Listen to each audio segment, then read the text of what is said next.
আমার মতো যারা ভর্তা প্রেমী আছে আমি জানি তাদের আজকের রেসিপি খুবই পছন্দ হবে। তো আমার মনে হয় মাছ মাংস যতই থাক ভর্তার সাথে কেউ পারে না। এরকম যে কোনো একটা ভর্তা থাকলে এক প্লেট ভাত খাওয়া কোনো ব্যাপারই না। সেজন্য আজকে দেখাবো কিছু ভর্তার রেসিপি। তো প্রথমেই যে মিষ্টি কুমড়া ভর্তা, তো মিষ্টি কুমড়া সুন্দর করে ধুয়ে পিচ পিচ করে ছোট ছোট পিস করলে তাড়াতাড়ি সিদ্ধ হবে, তো সিদ্ধ করতে দিয়ে দিয়েছি। তো এদিকে ভর্তার জন্যে সরিষার তেল গরম করে নিয়েছি, গরম করে অবশ্যই রসুন কুচি দিয়ে দিয়েছি, মরিচ কুচি দিয়েছি, পেঁয়াজ কুচি, তো একটু ভেজে নেব। এদিকে মিষ্টি কুমড়া সুন্দর সিদ্ধ হয়ে গেছে, তো সিদ্ধ হলে আমি ভর্তার জন্য প্লেটে নিয়ে একটু ম্যাশ করে নেব।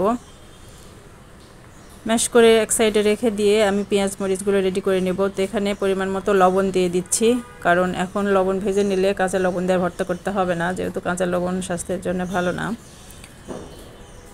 তো লবণ দিয়ে পেঁয়াজ রসুন আর মরিচটা একটু ভেজে নেব, বেশি ভাজবো না, জাস্ট শুধু কাঁচা ভাবটা যাতে না থাকে সেভাবে হালকা একটু ভেজে নেব। ভেজে নিয়ে এই যে ভর্তা করার পালা। তো মিষ্টি কুমড়া যেহেতু ম্যাশ করে রেখেছিলাম, এখানে ভাজা পেঁয়াজ মরিচ তেলগুলো দিয়ে ভালো করে মাখিয়ে নিলেই রেডি হয়ে যাবে মিষ্টি কুমড়া ভর্তা, যেটা ভাতের সাথে অসাধারণ লাগে। একটা ভর্তা হলেই মনে হয় যে যথেষ্ট খাওয়ার জন্য। তো এর সাথেও ছিল চিচিঙ্গা ধুন্দুল ভর্তা।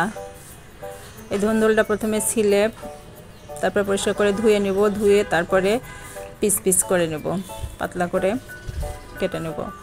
তো এমনি যেহেতু পানি বের হয় সেহেতু কাটার পরে আর ধোবো না, আগেই ধুয়ে কেটে নেব। তো নিয়ে এই যে একটু হালকা একটু লবণ দিয়ে অল্প আঁচে বসিয়ে দিতে হবে, এর থেকে পানি বের হবে, পানিতে এটা সিদ্ধ হয়ে যাবে, পানি অ্যাড করার প্রয়োজন নেই। তার জন্য আমি আবার সরিষার তেলে একটু পেঁয়াজ আর মরিচটা হালকা একটু ভেজে নেব, ভেজে নিয়ে তারপরে ধুন্দুল সাথে মিশিয়ে দেব। তো ধুন্দুলটা একটু ভেজে ভর্তা করলে আমার মনে হয় ভালো লাগে, এই জন্যে পেঁয়াজ মরিচটা একটু ব্রাউন কালার করে ভেজে নিয়েছি।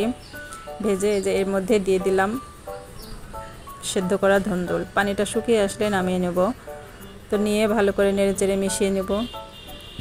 অবশ্যই লবণ অ্যাড করেছি পরিমাণ মতো। তো ভর্তার রেসিপিগুলো যদি ভালো লাগে অবশ্যই সবাই একটা করে শেয়ার করে দিবেন, যাতে সবাই দেখতে পারে যদি ভালো লাগে। তো এখানে কলা ভর্তা ছিল, কলাটা আমি সিদ্ধ করে ম্যাশ করে নিয়েছিলাম।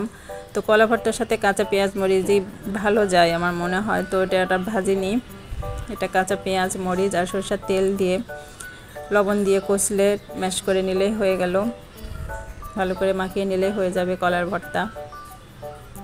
তো রেডি হয়ে গেল 3 রকমের ভর্তা, কলা ভর্তা আছে, ধুন্দুল ভর্তা আছে, আর আছে মিষ্টি কুমড়া ভর্তা। মিষ্টি কুমড়া অবশ্যই মিষ্টি হতে হবে, না হলে ভালো লাগবে না। তো আজকে রেসিপিগুলো কেমন লাগলো অবশ্যই জানাবেন।